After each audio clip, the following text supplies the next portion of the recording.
Welcome back to Lead Score Monday. I'm Casey, and I have Chris and Riley with me today, all three of us together again for the first time in a couple weeks. Riley, welcome back. So here is where we are. We've spent 3 sessions now getting to this point. Session 1, we aligned on what our company score was even for. Session 2, we opened HubSpot and started building the company score. And then last week, Riley was traveling and Chris walked me through intent signals, what they are, where the data comes from, which ones we should trust. And I want to be honest about something. If you've been watching the series, it might feel like it's taking forever. 4 sessions and we haven't finished one score. But here's the thing. The build is actually the easy part. Picking the properties, setting the weights, choosing the thresholds, that's not hard. What's hard is getting your team to agree on what the score is for. What's hard is understanding your tools well enough to trust what you're building. What's hard is knowing the difference between fit and engagement so your score actually means what you think it means. Today, I showed up ready to build, but I already know from the pre-show that we haven't quite made that alignment. So what I want to start with today is kind of catching Riley up on what we talked about last week with intent signals, and kind of getting, because like I said, the alignment is the hard part. And I know from the pre-show that the three of us are not aligned on the intent signals piece and how and when to track those. And I think that's a really big piece that a lot of scores I have been building are missing for many reasons that Chris and Riley have been getting into already. So welcome back to another lead score alignment, value score alignment. Yeah. Welcome back, Riley. Welcome back. I'm glad to be back. Feeling better. Everybody's not sick, hopefully, anymore. I think we got a little, pollen building up here in Georgia, but otherwise, we're doing all right. As it goes. Seasonal depression gets replaced with Amen. So, as I mentioned, last week we started looking at buyer intent inside of HubSpot. And one thing I did not realize, which is silly of me, but just one of those things you just sometimes don't realize. I don't know. I am who I am. You get to select buyer intent inside of the scoring app. It's one of the options. You can choose things like, have they seen recent funding and things like that. It's very easy to select and it seems kind of seamless, but one thing I didn't realize until I was talking to Chris last week was that those intent signals, you have to be tracking those companies in order for those intent signals to be tracked. Yeah. And just to clarify, tracking those companies typically costs like 10 HubSpot credits per month under management, which means if you started tracking them April 1st, then it would cost you 10 credits. And then on May 1st, if you continue to track them, it would charge you another 10 credits from that month. Is it April, is it date to date, or is it more like marketing contacts where you have like a calendar month? Everything is so difficult to know. I mean, by the time this recording gets published, this might not be true or be different. But like right now, my understanding of it is like date to date. That it is like the minute you begin to track something, then it just stamps the month. And then at that same time, the next month, it charges the same credits. Yeah, because the moment you start to track, it goes back 30 days. Yeah.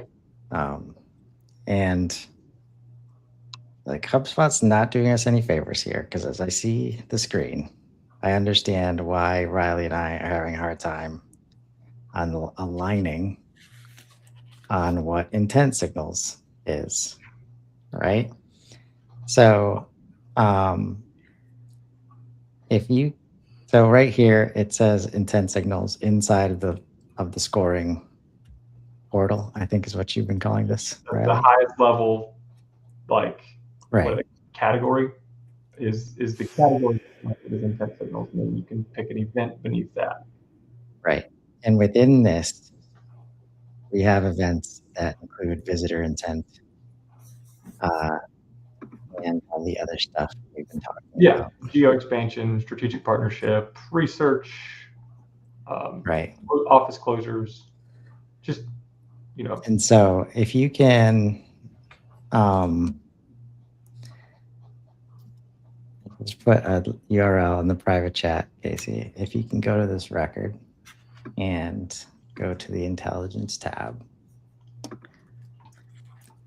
This is why stuff like scoring, I would argue, has been so challenging. We make it more complex than it needs to be. Can you close the right sidebar, please?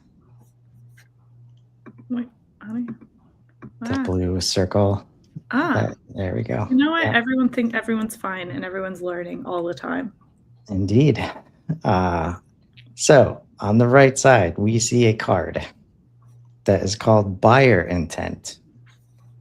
And in this card, we see 3 sections of intent signals, visitor intent, and research intent below that. And so if you hover over, and this is for everybody to like, we need to get to common language if we have any hope of managing the complexity of what we're talking about, right? If we hover over research intent, that says, see what topics this company is actively researching, even without website visits. And then visitor intent, see this company's activity on your website. So when we, like buyer intent, when it first became a thing, and you would go pay lots of money for data related to buyer intent, it was usually these 2 things.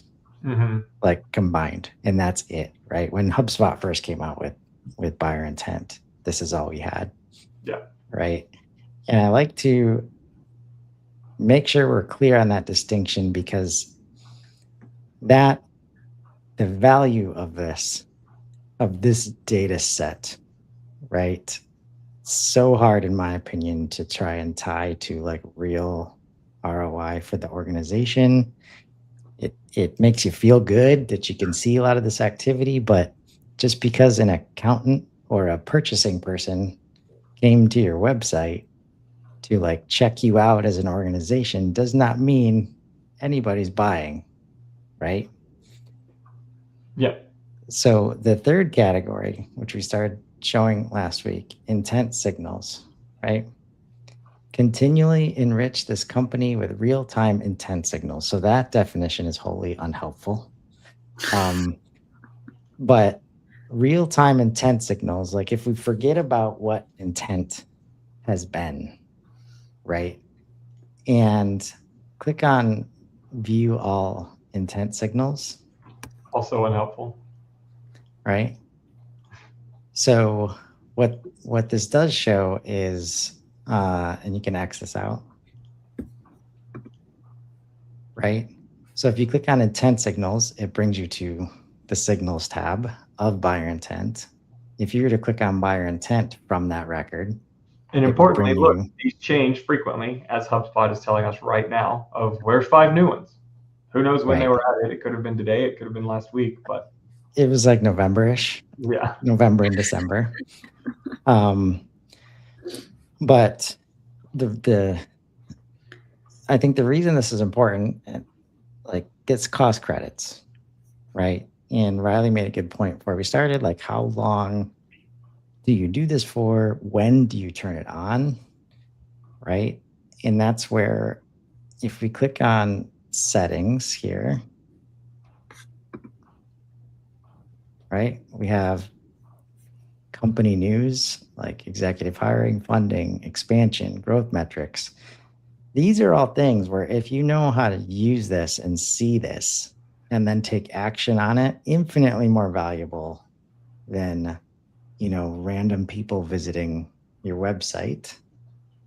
But what we do see here is, you know, research intent level change and visitor intent change. See, this is where it's a little bit different from did it happen or not, right? Are they doing it or not?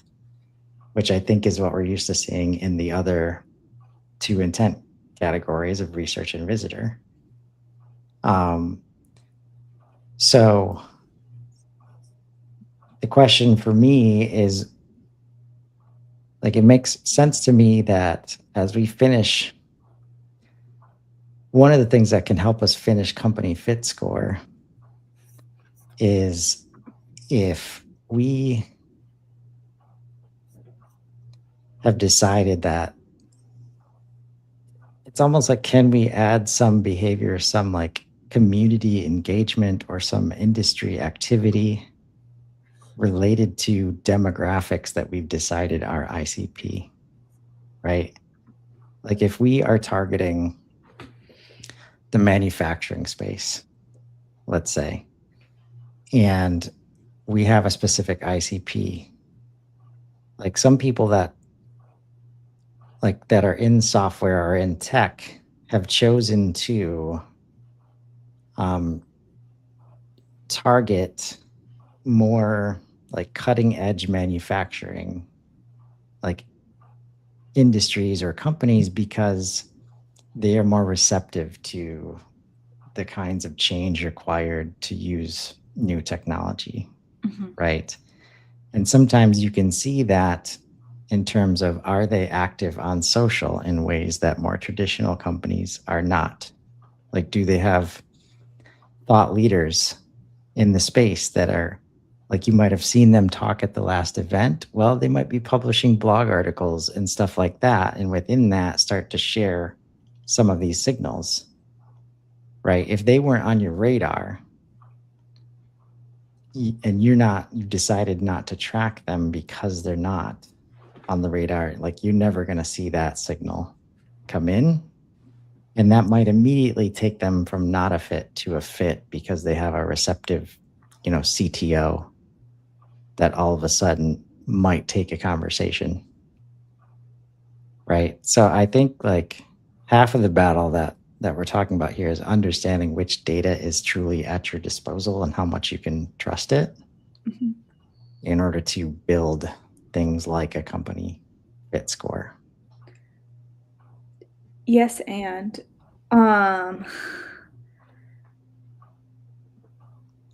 but what is your solution? I mean, you can't track every company.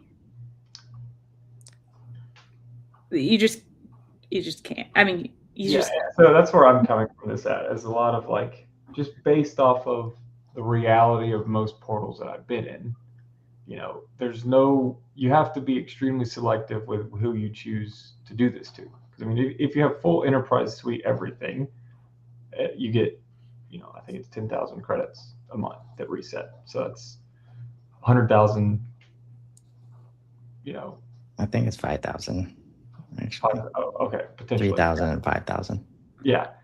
So it's 50,000 companies that you could, in theory, constantly be tracking. This is the only way that you're using credits. Not, if you're using customer agent or if you're using, prospecting agent or anything like that, then that's take away from your credit pool as well. So like 500 companies, right? There's 500. Yeah. Divided times. Yeah. Sorry. I was like, just quick math on Monday. Feeling good. 10 credits per company tracked. Promise. Yes. And that's 10 credits per 30 days for the company you're tracking. Yes. And you can buy more credits, but like, just looking reasonably, at least to start, most people are going to start with however many credits that they have. So and I've said this.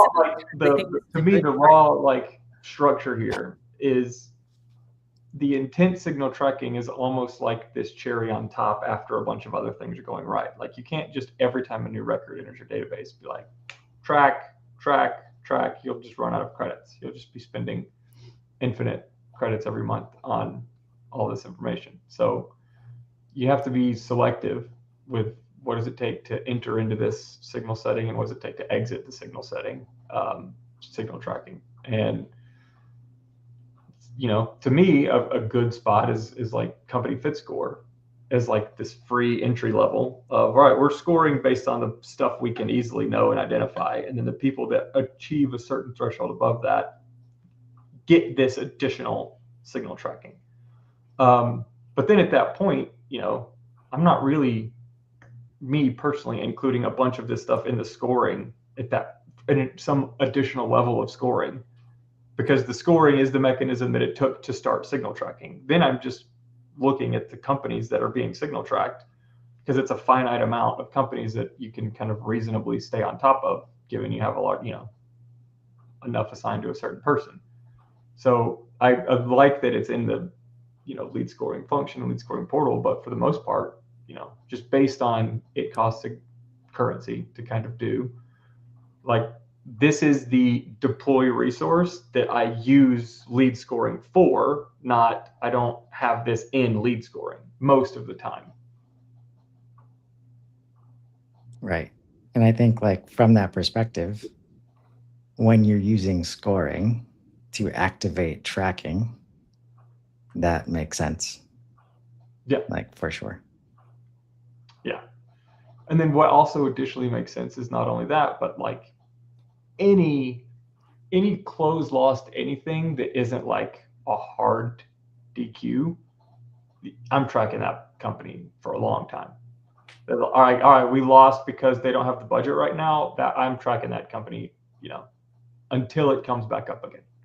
So it's this thing that happens almost after a lot of qualification and conversations have occurred, where you make the decision, do I track them or not? There's something beforehand which you can use to like really try and determine, especially if you have like finite human resources on your team, like, all right, am I going to assign this to someone to start actively working or not? And then you can turn on the intent signal tracking and see if the things there are,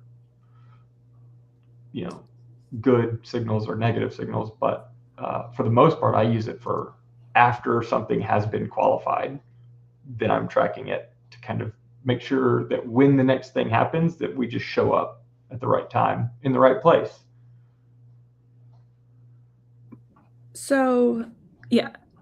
Also, it's not uncommon that organizations have like target account lists. Like I think that's a really... That's what I use this for as well. Named account strategy, target account strategy, If there's a named account strategy, is that part, like, I've done lead scoring specifically for ABM, named account, whatever you want to call it. I've built lead scores specifically for ABM target lists. Like, we would narrow the whole score around our ABM targets. I think in that case, then the intent signals do make a significant difference, probably. Yeah, I think if you wanted to have, again, this goes way back to the very beginning all the time of what are we scoring?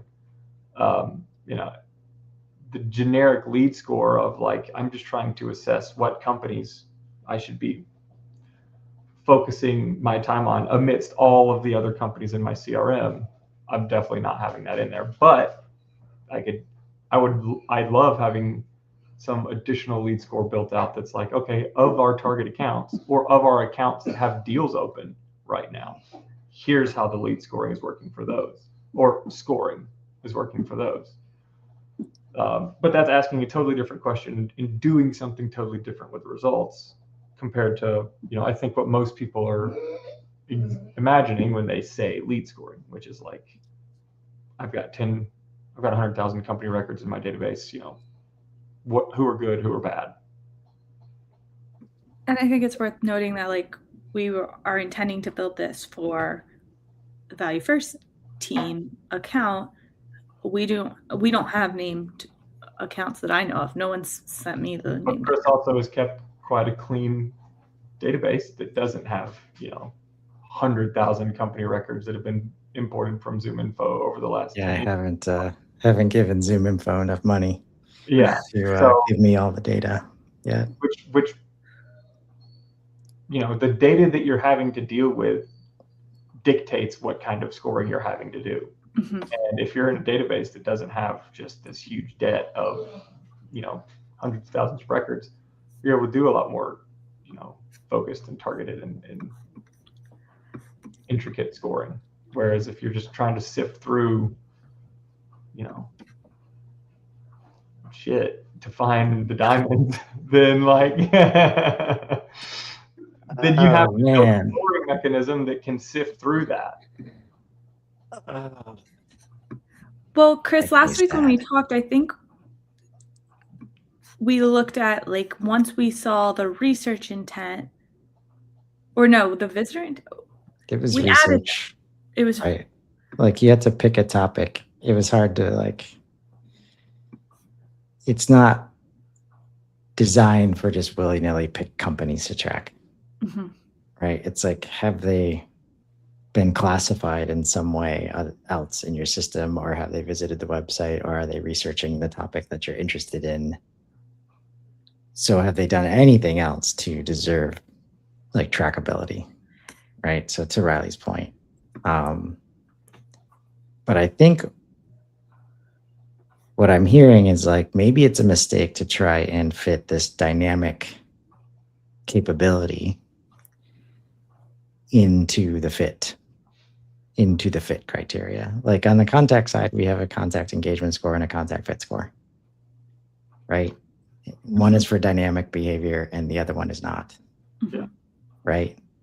Maybe this is the opportunity to create a dynamic company score in a way that we haven't been able to before. Yeah, I'll poke holes in my own idea here, Chris, to your point of like, again, depending on the data and depending on how many credits you have and available, like there's a lot of you just have to be able to think critically about this, honestly. But like with this idea, there's a world that if you're pretty confident that all of your company records being created are like not junk, they're not from stupid integration, like that they're legitimate companies for that are remotely prospects for your organization, then I can see a world where every company that's created, you toggle this on for the first month just to like see what you can see, to see if anything triggers that's like, okay, this puts them in a higher tier that we should retain tracking them, versus if nothing really pops up, then you just have some automation that just toggles it back down. And then there's other entry criteria. Like this isn't, a door that has one way in. This isn't a room that has one door into it. This has like 40 different ways into this room of like tracking intent signals. And it varies a large degree. I think depending on your database, like you could have a trigger where every company that's created takes a peek in here. And then we see like, does stuff appear that we're like, oh yeah, they're actively in the right cycle right now. And if nothing appears, then you put them off the side until maybe someone starts working them, or until someone visits your website, and then you pop them in there again. Like there's triggers that you should configure that like turn on intent signals. And then once on that, there's another mechanism that's managing how long does it stay on? And then what's the criteria to like it stays on for a long time versus the criteria that like, all right, we're turning it off.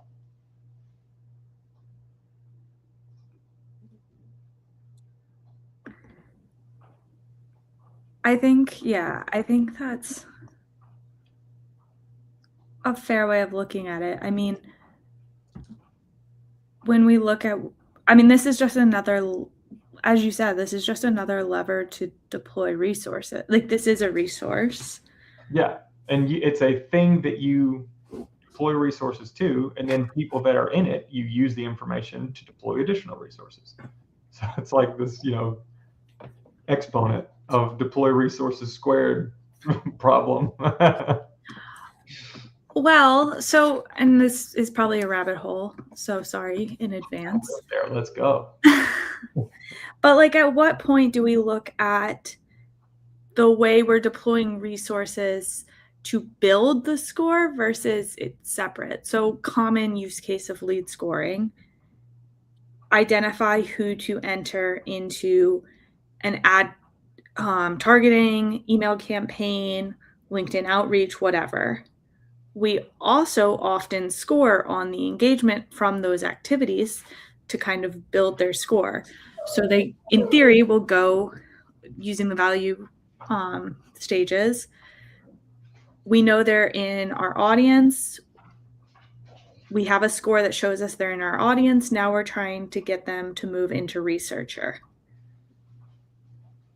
Is that any different if we start sending them case studies and and then they engage with a case study and then we're like, okay, now they're a researcher, is that any different than incorporating the intent signals, even though we did not start collecting the intent signals until they showed us they were a fit? I think so. I think I'm with you. And this is where it depends on the architectural like strategy of whoever's running yours and how you're going through it. Because I've kind of built both, where there's a multitude of what I would call like simple scores that are they're not exactly switches where it's like it's a 1 or a 0, where it's like, all right, you score up until you hit a singular threshold and then that score becomes useless. But like, there's a world where you have a score that is until a resource is deployed, and then that moves them in. Once they hit that, then they move into a separate score. That's like, okay, once they do this, we're going to target them with ads and send them emails. And then there's another scoring mechanism that's like measuring the progress of that. Because if you don't do this carefully, you'll create this kind of weird accelerator loophole, like infinite loop of like, well, the people that score up get sent more things that score them up, and then you just kind of arbitrarily raising people up because you're opening the door for them to do more and more and more. And that's not a bad design, but you have to know that that's what you're designing. Where like I'm designing a single score to 1,000, and at 100 they get ads, at 200 they get emails, at 300 they get rep calls. Well, if you're creating score values that are like rep call should give 50 points, then once they hit 300, they'll just automatically jump to 350 because the thing that you're doing is is making them get a phone call. So it just either can work. You just have to be intentional with what you're building and know the kind of grand scheme of it. Yeah, I think the intention on either side is the important part, because like, even though, and I think this is why it's important to understand how this stuff works, because just because there is like HubSpot is tracking these things, it doesn't mean that you can't create your own marketing event and then create the space for somebody to like publish a paper or article that could show up here as a signal. Yeah. Right. And like the send out of the case studies is an example of things that we can do that are under our control to create the space for more signals to be acted upon. Yeah. Right. I think a huge part, Chris, to that point is like specifically with social stuff or case study stuff, it's more of a signal of like not to target this company, but to like show up at the right place. Like I'm already targeting this company and they publish a case study. I should go comment on that. I should engage in that to show them that I am like around to improve the familiarity with who we are and our brand. Same with if they're doing something on LinkedIn, or if they're like having a job posting, like reach out and say, or not reach out, but share it in your network. Like just be a name that is interacting with them, how they're interacting with. I think that's the surround bound, Boolean mentality and everything. So I think like back to something you said before the call is it might not like building this into a score, like burying this in a score is probably not like the right call in terms of like you need to be able to take action on these signals, right? Yeah. That's the specific signal, right? So unless you have it, like sure, maybe add it to the score just so it can separate, but then you need to know what the signal was itself, and you can't be asking other members of the team to come over into this signals area, right? Which is why the CRM cards exist now to show these signals, but it's not a score at all, right? Yeah, honestly, like as you were saying that, like my prescription would be if the majority of your companies are created from offline sources, you will not build this in your first, second, or third lead score. It might eventually, like your first or second or third lead score should not include this because of just the data that you're dealing with and everything, like the intricacies of what's going on. Now, if you have relatively new portal and everyone's coming in from, not offline sources, meaning not imported, not integrations, not like, bought people, you might do this in your first one, but it depends on how much expertise you have with it. Like this is a complicated, it's an amazing tool, but it's rather complicated. And if you're building your very first one, I would like build a version without this, and then take the people at the top of that version that you build and kind of build another version with this and put those people in that.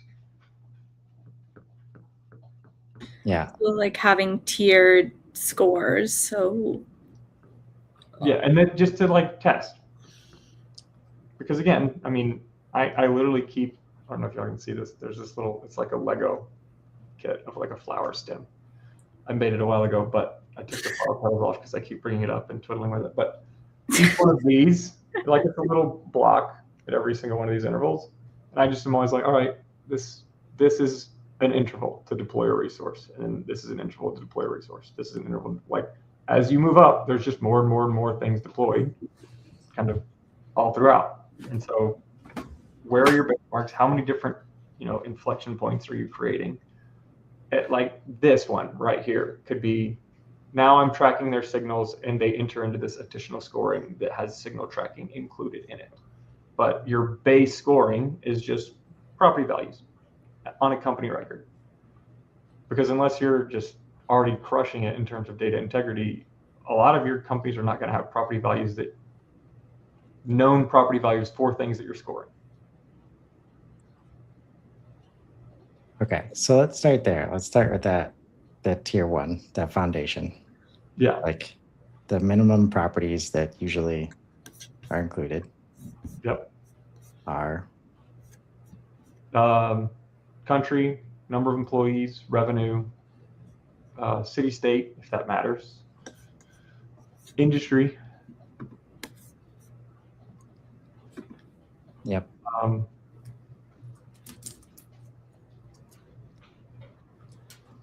And I gotta say, I used to have the darndest time with like trying to have something in these scores that was indicating when lack of information was the culprit rather than wrong information.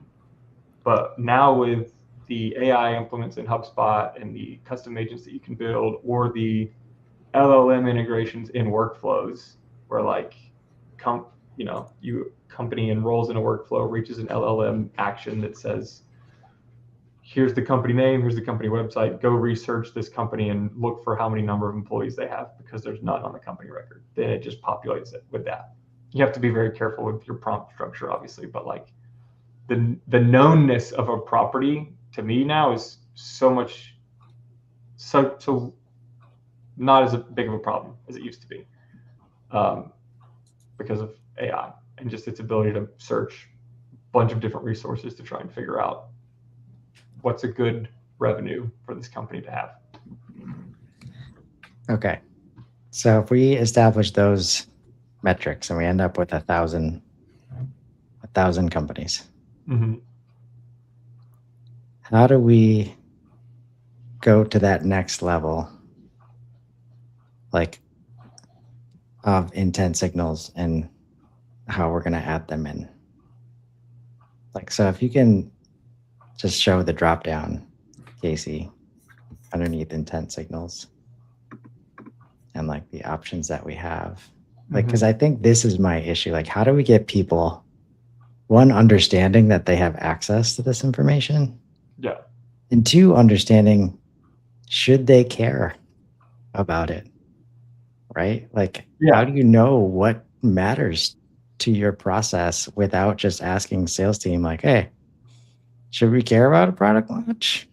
What do you think, guys? Like, I don't know. And I think like where you were earlier, where we have capability to build agents to just be like, look, pay attention to this company. Like, just let me know whatever happens and then we'll evaluate it, right? Like, Watch how do it. we get to the point where we could even understand whether this stuff is valuable to then think about a score? Yeah. Well, again, I mean, that's where you get into this AI problem of like infinite data is useless as no data. Where like if you have too much, then you're not thinking critically about what you could conceivably be getting and how you can integrate that and like do something about it. So these having somewhat finite categorically grouped options like this to me is super helpful. Because if you're just looking at this, having now worked at a few different companies and worked with a few different companies, I can see flavors of how some of these would be insanely helpful for a specific company and others would be totally worthless. Like VC funding, you kind of need to think about what all is going on with a company that is just getting VC funding. Mhm. And does that indicate anything based on what we saw? So like there's an organization that I used to work with that does like staffs HR experts in HR like growth, candidates and consultants, part-time and full-time. That's likely a possible good indicator that a company's maturing to a point where they might need a CHRO or a director of HR when they previously didn't. It's not a perfect indicator, but like it's a possible one where, hey, they likely didn't have, someone that was just their director of people ops and now they might need to. Product launch could be one that based off of if you're trying to like, I don't know, a stupid example would be like if you're an app platform or something and you're like, oh, product launch, let's try and get this company's new product on our app platform. Like you have to be able to look at these and think critically about the trigger and what you do and what does that mean for what the company is likely encountering right now. Which is a great AI exercise if you have a large enough knowledge base to be like, hey, this is what we do. Why might a company be experiencing around VC funding that is a good, bad? Because there also could be bad ones. Say you're a venture capitalist firm, someone gets VC funding, take them off of your target. Like the likelihood that they need it again immediately after just getting it is pretty low. Like it's all positive and negative. It's signals. You have to decide, are they positive signals and are they negative signals? If so, how strong? I guess why wouldn't, I mean, isn't the whole point to talk to the other people on the customer team between marketing, sales, and customer success and seeing which of these are relevant? Yes. I don't know why, like, I think we shouldn't be making these decisions without talking to. No, these shouldn't be made in a vacuum. And likely talking to your founder or CEO like is a good starting point as well if you can get to them and they have enough time. But like the insight, because they'll have seen a lot of this stuff with a lot of the people like in their managing of the business. But customer success is a great team to talk to here. If you have like a product delivery team or an R&D team or research, could be interesting as well. Like you just need to kind of come up with a unified way to bring up this subject and ask people like, and this is in general, honestly, I'm discovering where like I'm trying to create a way to have people quickly understand the idea of like, we're trying to capture signals and determine are they good or bad. And then just let them go with whatever they can think of. Because then you can figure out, well, does HubSpot let me track whatever they bring up? Or can I just vibe code a way of tracking that? Right. So the unified way to have the conversation. Yeah. And What have you said. defined terms. So can you Would be novel, Chris. Can we publish this fit score? Maybe without the can we just do the normal one? Like removing the intent one. Yeah, the intent signals. So right now we I always have to have some kind of like Canva or Figma or something that is just explaining what's going on here, because you'll just have this underlying fit score that has your simple properties. And then at a certain point, we'll just draw a line down and say, enroll into signal fit scoring. And then you just understand, all right, now this is where they start going into this channel. But I have to have some kind of graphical representation of this because it's just so hard to conceptually keep all of the pieces in my head of, what is happening where and everything else. Oh, wow. We can reset default views now. HubSpot has refreshed it. I've been wondering how people are going to get access to the revenue tab. Yeah, so I think to your point, Riley, like we need to put the base foundation score right next to some intent signals to have that conversation, like with the team. Yeah. Right. So like if we can publish this, I would like to do that. We did. It's published. And this, this is trying to answer the question basically of what is not a bad company. Mm-hmm. Like it's more trying to put bad companies in a dark corner than it is to like really specifically route the good companies. It's just trying to literally separate the wheat from the chaff of just get the junk out of the way and we don't do anything with it. And then once we find what's not junk, another little system or score or automation sends those into the right places.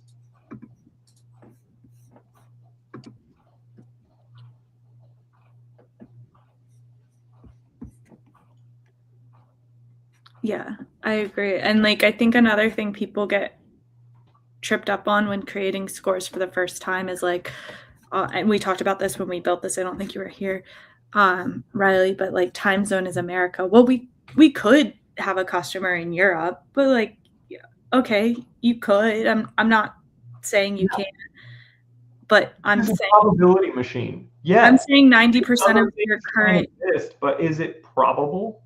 Is versus possible? Yeah. Like you create a lead score based on probability, not possibility. Mm-hmm. But yeah, if 90% of the companies you work with are in America, then yeah. I always view this as like, who are we spending our time and effort and energy on? Just who are we spending time and effort and energy on? Mm-hmm. Versus if someone's in the UK and if they want to come in badly enough, they will come in. Like you're not going to stop them because they have a bad lead score. Like this isn't meant to put locks on doors. It's meant to just grease the tracks where they need to be greased. And if someone wants to come in, hard enough, then they can.